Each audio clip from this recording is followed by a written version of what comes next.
like you haven't slept in 3 months, which is accurate. Oh, I don't have a drink.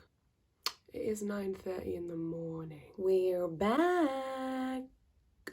In today's video, we're going to be spoiling Tim Burton's Sleepy Hollow, released in 1999 with a star-studded cast. And I didn't realise until halfway through my research for this video, it won an Oscar for art direction. Sleepy Hollow tells the story of the Headless Horseman, character depicted in mythology and urban legends, but in this film it's haunting the town of Sleepy Hollow, whose residents have called on Constable Ichabod Crane all the way from New York to help their town be rid of the undead murderer. It's a massively quintessential Tim Burton horror film, very similar to 2007's musical horror Sweeney Todd, and not just because of Tim Burton bitch boy Johnny Depp. The style of digitized blood is pretty identical, which kind of makes this film a little bit more accessible because it's obviously fake, but it's supposed to be. There's so many gory scenes, but the bodies and the effects and the blood are just too red or too cartoonish, which kind of gives you that degree of separation. Otherwise it would be one of the most disturbing films I've ever watched. The fact that it is so similar to Sweeney Todd in style and tone and execution is kind of impressive to me. They're 8 years apart in release. A lot of strides were taken moving from the 90s to the late 2000s in terms of film production, but they seem like they could have been released within a few years of each other. And that's not an insult to Sweeney Todd. It's a massive compliment to Sleepy Hollow. Weirdly enough, this was a film that I actually grew up with.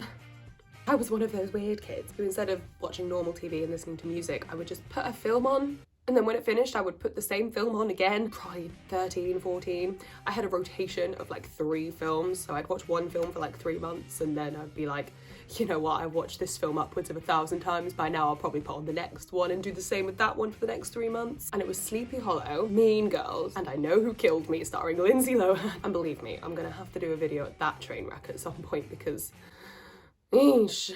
So for a good 2-3 months, I watched Sleepy Hollow on repeat. So today I'm going to tell you all about it in the way only a sarcastic 25-year-old with a binge drinking problem can. We're going to go fucking balls deep. The movie starts with a load of shots that you think are B-roll, but they're actually kind of important to the plot point. And here we have, I forgot to look up his name.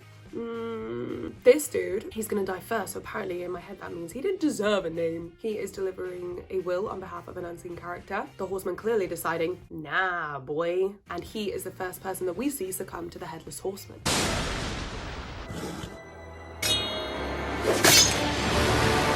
Then we are introduced to another 90s sex god in the form of Johnny Depp, playing the role of Constable Ichabod Crane. Ichabod Crane, is that you? None other. A pretty modern, well, modern for 1799, forensic scientist. He's kind of vilified in New York for his newfangled ideas. Burn it. Yes, sir. When you find him in the river, cause of death is drowning. Possibly so if there is water in the lungs, but by pathology we might be able to determine whether or not he was dead before he went into the river. I will need to examine the body. Cut him off. Are we heathens? So as a punishment, his local authority are sending him to a village called Sleepy Hollow. There are 2 courses open to me. First, I can let you cool your heels in the cells, which brings me to the second course. There is a town upstate, Sleepy Hollow. 3 persons have been murdered there, each one found with the head lopped off. Lopped off? You will take these experimentations of yours to Sleepy Hollow, and there you will detect the murderer. Basically, fuck off with your theories and solve a murder somewhere else with them, or we will throw you in jail. I'm just gonna get this off the bat now. Johnny Depp's portrayal of Ichabod Crane in this film is brilliant. He's pretty much half the comedic appeal this film has. He's so bumbling and awkward, and every Hugh Grant character, peppered with the tiniest sprinkle of Sherlock Holmes. Ichabod's a very clinical, kind of scientifically led man, obviously, and the air of Sleepy Hollow is shrouded in witchcraft and mystery and magic. So, he fucking hates it to begin with. Kind of thinks everyone's mad because they have the more spiritual ways of thinking, but those eclectic ways of thinking are going to open Ichabod's eyes to a whole new world, and to the depths of this case. He arrives in Sleepy Hollow and he boards with the chief citizen, Baltus Van Tassel, along with his wife and his daughter, Katrina Van Tassel. And he's very quickly made aware of the malevolent nature of the Sleepy Hollow murders, and finds out that his superiors didn't tell him shit. Is anyone suspected? How much of your superiors explained to you, Constable? Only their heads found severed from their bodies. Their heads were not found severed. Their heads were not found at all. The heads are gone? Taken by the Headless Horseman. And we are told the backstory of the Headless Horseman, who he was in real life, and how he came to be. Perhaps you had better sit down. Yes.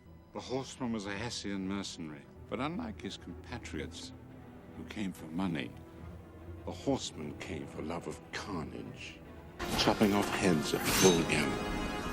He'd filed his teeth down to sharp points to add to the ferocity of his appearance.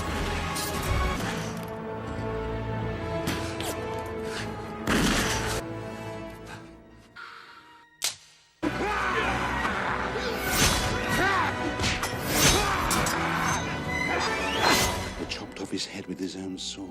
But now the Hessian wakes, cutting off heads where he finds them. And he's actually there to bring a Headless Horseman to justice. And the Hessian, the Headless Horseman, is played by Christopher Walken. And all I can see when I look at him is Tracy's dad in Hairspray. Clearly, Ichabod's pretty skeptical. He's very much of the fuck this attitude. Fuck New York, fuck Sleepy Hollow, and fuck your distinct lack of head. He's trying to keep hold of his scientific approach to things, disregarding the theories and the undead bullshit. But look at him, he's fucking scared shitless. Next we cut to Jonathan Masbeth. He's a servant in the village, having recently been servant to old man Van Garrett and his family. Clearly spooked by the murders, Masbeth's on the defense, to no avail really, as he will be the fourth victim.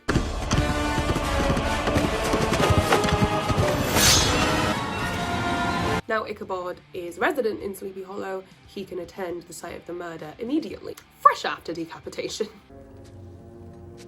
I see. The head?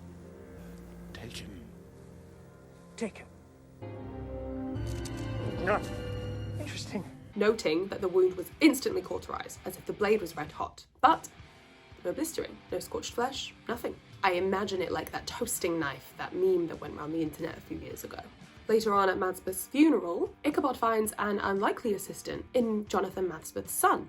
Does he have a name? I swear they just call him Young Masbeth throughout this whole thing. I mean, look, yeah, he's just Young Masbeth. You're an orphan now, you don't have a name. In an effort to help have his father's death not be in vain, Young Masbeth offers to help Ichabod solve the murders. Hesitant at first, Johnny then remembers he's a cowardly bitch boy and decides a kid no more than 15 is going to be the perfect person to help him solve these murders. Find a place in the Van Tassel servants' quarters. Wake me before dawn. I hope you have a strong stomach. At the end of the funeral, he is approached by... Did I do any research for this film? Oh, he's played by Richard Griffiths. Phillips. Magistrate Phillips. He informs Ichabod that there aren't 4 victims. There are 5. 5 victims and 4 graves. But then he doesn't expand on it. He's like, here's this weird riddle. Figure it out. And was it just me? But it was pretty obvious to me, even when I was little, that meant the widow was probably pregnant. That was kind of portrayed as this massive shock. Didn't really land with me. Sorry, Tim.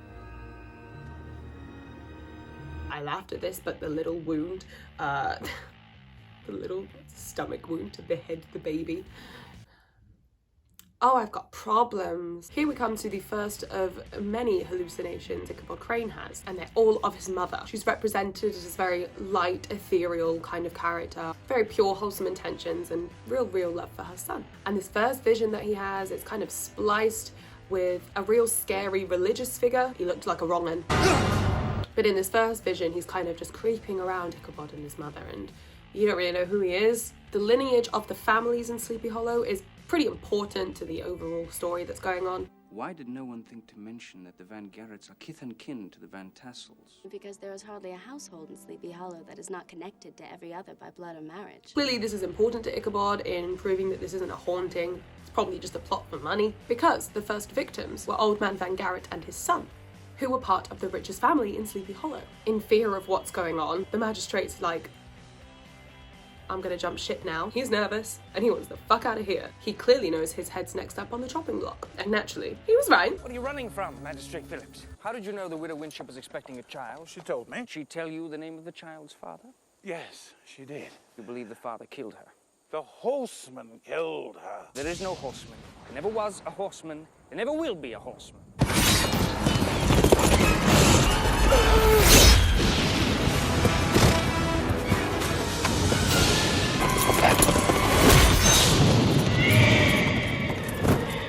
This time, Ichabod witnesses the murder, finally convincing him of the ghostly nature this case had from the start that he had brushed aside. So clearly, he's a little traumatized. It was a headless horseman. But it was a headless horseman. Of course it is. I told you. Everyone told you. I saw him. And here we get vision numero 20. Here we see the man from the first vision physically abusing Ichabod's mum, and he's kind of beating her up for her spiritual beliefs. She's kind of like represented as like this 18th century hippie.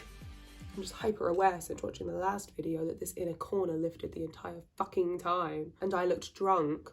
I know I was drunk, but I don't want to look drunk. So now Ichabod is refreshed and he's ready, he knows what he's dealing with, and he's ready to take on the supernatural murder case. I need able men to go with me into the western woods. Who's with me?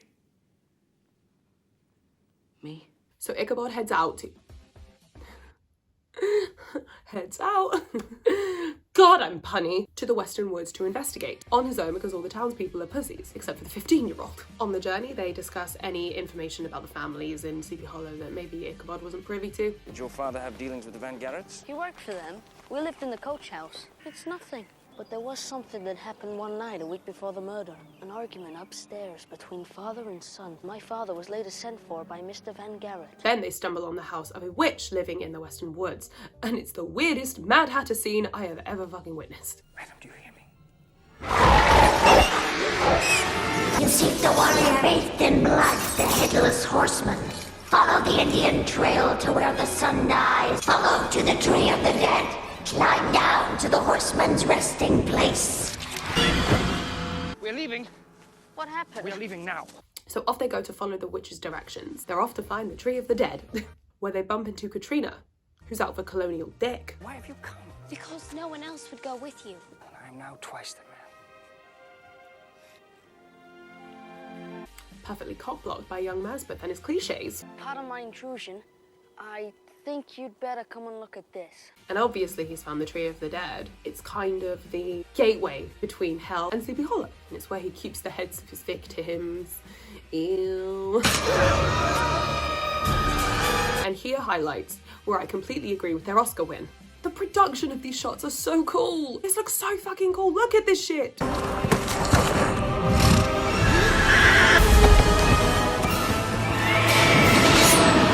The horseman was buried right behind this Tree of the Dead, and from the tree he rides off into Sleepy Hollow, ready to claim his next victims. These are the resident gingers. The mother, Killian, is the town midwife, and her husband is also there, and they might have the cutest little boy I've ever seen, but I can't get too attached because he's about to kick the bucket, along with Mummy and Daddy. Come on, let's get ready for bed. Yes.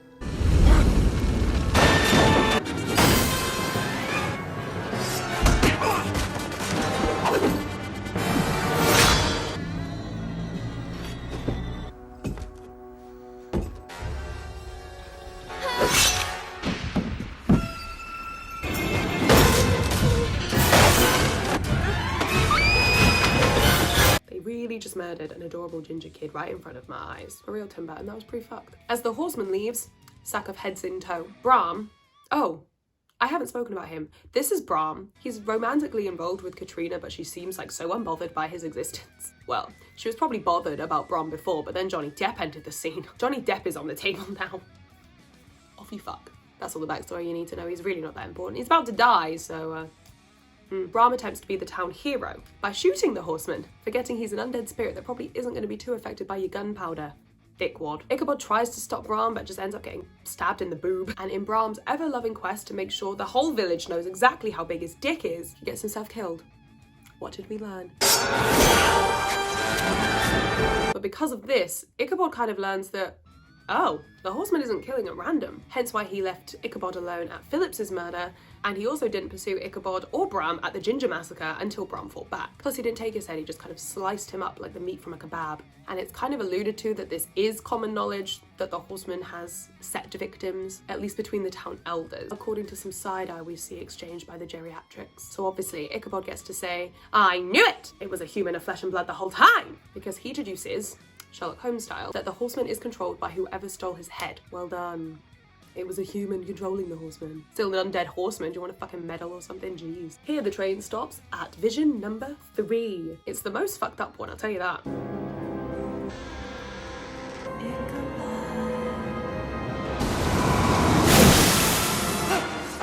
Turns out, 7-year-old Ichabod witnessed his mother's body fall out of a giant fancy chokey. Okay, so it's actually called an Iron Maiden, but come on, you all saw a chokey when you saw that thing, right? But it turns out, Ichabod's father murdered his mother to save her soul. She was a hippie. Clearly that traumatized young Ichabod. Kind of explains all the adult anxiety Ichabod has. Yeah, that'll do it. Ichabod wakes to Katrina's stepmother, Lady Van Tassel, caring for him, as Sarah, the household servant, has vanished, apparently run away in fear as other past members of Help also have. Ichabod finally gets back to the task at hand. He's trying to figure out the conspiracy that links the town elders to the Headless Horseman. He realises that everything is kind of starting to fall into place. It appears that Baltus Van Tassel stood to gain everything from the Van Garrett's death. The Van Tassel family are the Van Garrett's family's next of kin, until a discovery at Notary Hardenbrook's. The B-roll from the first shot? Yeah, that's about to become relevant. Van Garrett had made a new will right before he had died, after marrying the widow Winship, the third and fourth victim. And of course, this new will left everything to them, leaving the Van Tassels without anything. So the new will stood between the Van Garrett fortune and the person who would have otherwise inherited everything. So clearly, whoever is controlling the Horseman wants to cover up this change of will, concealing their motives. Jonathan Masbeth was witness to the will change, essentially signing his own death certificate. Irony! And all the elders knew, so they were roped into this cover-up. But by who? So Ichabod thinks he's got it all figured out. Someone who stood to gain or lose a fortune. None other than Van Garrett's next of kin, Baltus Van Tassel. Then young Masbeth discovers some markings under Ichabod's bed. Apparently this is the evil eye, supposed to be someone casting dark spells over the person sleeping, making Ichabod suspect that maybe Katrina might be complicit in the plot. Ichabod and young Masbeth then follow a shadowy, unknown figure into the woods, to then find it's Lady Van Tassel, and she's having a shag in the middle of the woods, and the gal's got some kink to her because she cuts her hand mid-romp. They return home, clearly shocked and appalled by what they've just seen because they're vanilla and boring, and all the evidence that Ichabod had compiled against Baltus has gone missing, taken and burned by Katrina in an attempt to save her father's reputation, kind of implicating that Ichabod's probably right. So Ichabod stands by his theory that Baltus is controlling the Horseman and Katrina is protecting him by cursing Ichabod. The town decides to call a meeting to speak out against Ichabod Crane. They're all kind of butthurt that the murders have still continued even though he's there. That's his fault, apparently. And before the meeting, Baltus and Lady Van Tassel are gathering flowers or some shit to help heal her wound because this is the 1700s and that was a thing. Come on, hurry up. The meeting bell started tolling. And then the Horseman pops in for Lady Van Tassel, and Baltus fucking bolts. Bye, bitch. It's been real. I'm gonna save myself. At the town meeting, the Horseman rears his lack of head for his next victim. Luckily for the townspeople, they're having the meeting in the local church, and the Hessian cannot cross the gate. Genius, right? Wrong. The Horseman MacGyvers his way around that one. So the theory that Baltus was controlling the Horseman is kind of out the window now. Out the window! Fucking on fire. But Ichabod sees Katrina has drawn another evil eye inside the church, I guess cementing the next best theory that it was solely Katrina. It took this long for Ichabod to decide, yeah, okay, shit, I'm out, yeah, bye. His head's been fucked too much, it's getting too scary, I'm out, boys. Katrina's pretty butthurt and sad, and it's about to get a whole lot worse for her, because in walks her stepmother back from the dead with a sarcastic comment, like a queen. Dear stepdaughter, you look as if you'd seen a ghost.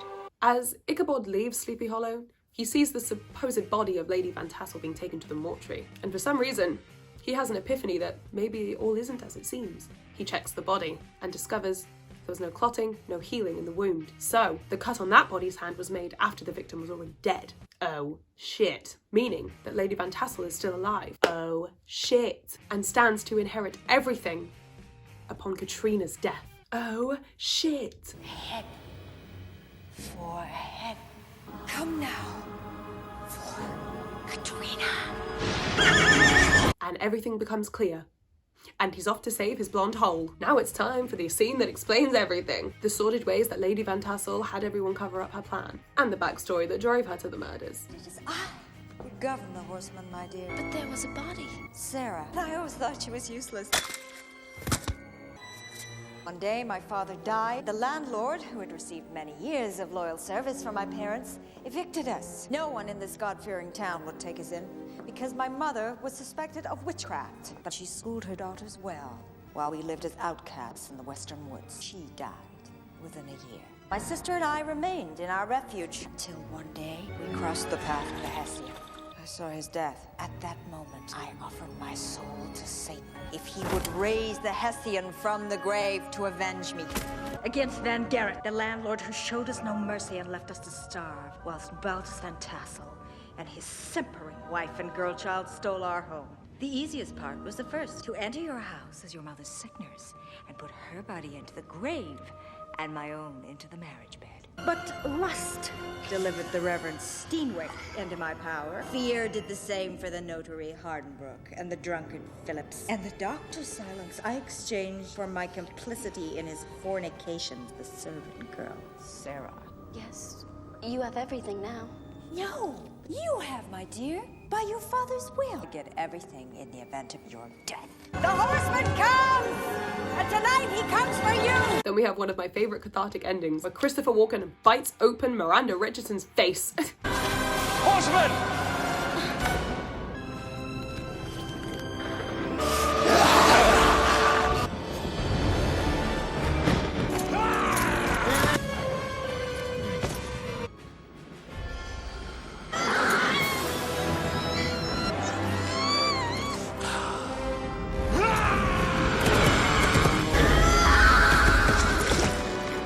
Got a nice cute ending to this one, and I'm kind of fine with it. Did it! What a film. I always thought I was biased about this one because I grew up with it, and I'm kind of like that with films. If I've grown up with them and I've watched them a load, unless they're really, really obviously terrible, I kind of hold a little soft spot for them. So I was worried that maybe my love for it was a bit misplaced, but no. It's pretty well reviewed and it's well received. Aside from some weird additional plot points that seemed a little bit irrelevant, could have done without them, I think as a horror movie, it is so well executed. Now we're going to talk about the details. I'm going to do this whenever I spoil a film for you. I'm going to pick out some of my favourite parts, because my favourite quote. Is he dead? That's the problem. He was dead to begin with. Next up we have my favourite death.